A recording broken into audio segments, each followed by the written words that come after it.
Hello everyone and welcome back to Canadian King Coins. In today's video, I'll be giving you the history of the Canadian 25-cent coin, more commonly referred to as the quarter. So if we start at the beginning, in 1857, the province of Canada had just decided to switch from using pounds and shillings to using dollars and cents. So in 1858, they issued their first coinage. There was a copper 1-cent coin, a silver 5-cent coin, a silver 10-cent coin, and a silver 20-cent coin, the highest denomination.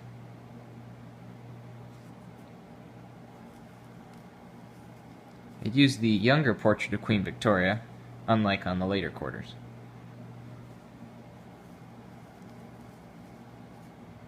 But in 1867, Canada became a country, and so it was now the new Canadian government's job to issue currency. There was still enough Province of Canada coinage in circulation that a new issue of coins was not necessary until 1870. This time, the Canadian government decided to issue a 25-cent coin instead of a 20-cent, as the old ones had been too often confused with American quarters. This new coin was made to be similar to the American quarter.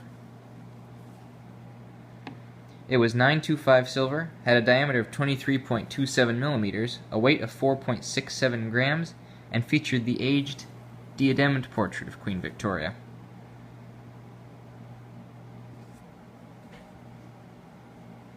Over the next few years, most of the 20-cent pieces were withdrawn and melted down, leaving them pretty rare and expensive today.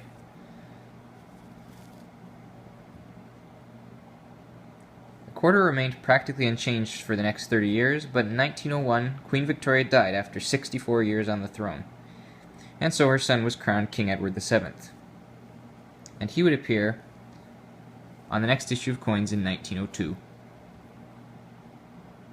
As on all of Canada's silver coinage in 1902, the word Canada was moved from the obverse legend over to the reverse legend,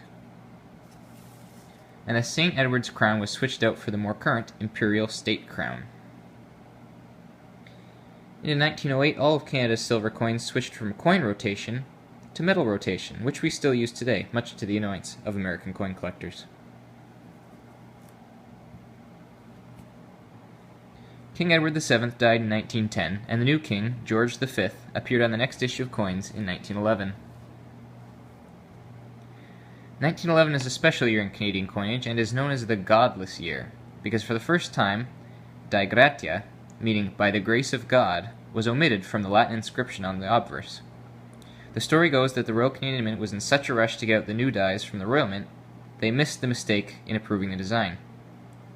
In 1912, the legend was corrected. Oh, forgot about the change.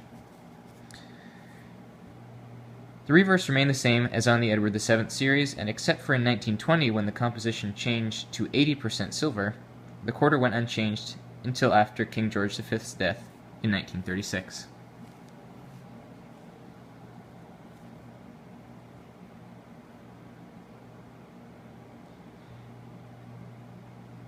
George V's first son was crowned Edward VIII, but he would abdicate the throne before the year was out, so his brother was soon crowned King George VI. 1937 was the first issue to feature George VI, and it was also the year the Canadian government decided to modernize the reverse designs. The caribou design by Emmanuel Hahn was chosen for the 25-cent coin.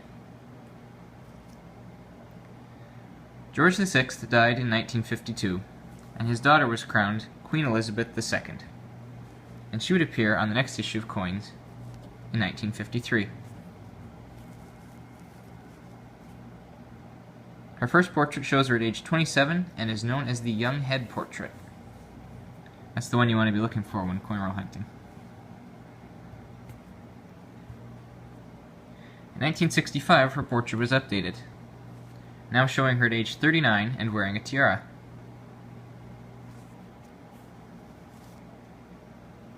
In 1967, all Canadian coins featured special reverses to celebrate 100 years of Canadian Confederation.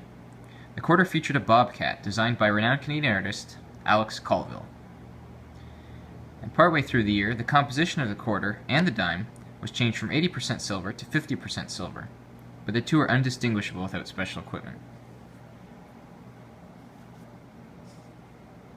In 1968, all the coins went back to the normal reverses. And also, partway through the year, the composition was again changed, this time from 50% silver to pure nickel. Here you can see the silver version on the left and the nickel version on the right. If you find a 1968 quarter or dime in circulation, it can be a lot harder to tell if it's silver or not. So the easiest way to tell is with a magnet, as nickel is magnetic while silver is not. The quarter would remain virtually unchanged until 1990, when the Queen's portrait was again updated, now showing her at age 64 and wearing a crown. Partway through 2001, the composition was changed yet again, this time to nickel-plated steel to save on production costs. The plated coins have a small P material mark on the obverse. Partway through 2003, the Queen's portrait was updated yet again, now showing her at age 77. This uncrowned portrait was introduced to mark the 50th anniversary of the Queen's 1953 coronation, and this is the portrait still used on Canadian coins today. The quarter has remained virtually unchanged since 2003, except for the removal of the P material mark in favor of the Royal Canadian Mint logo on the obverse.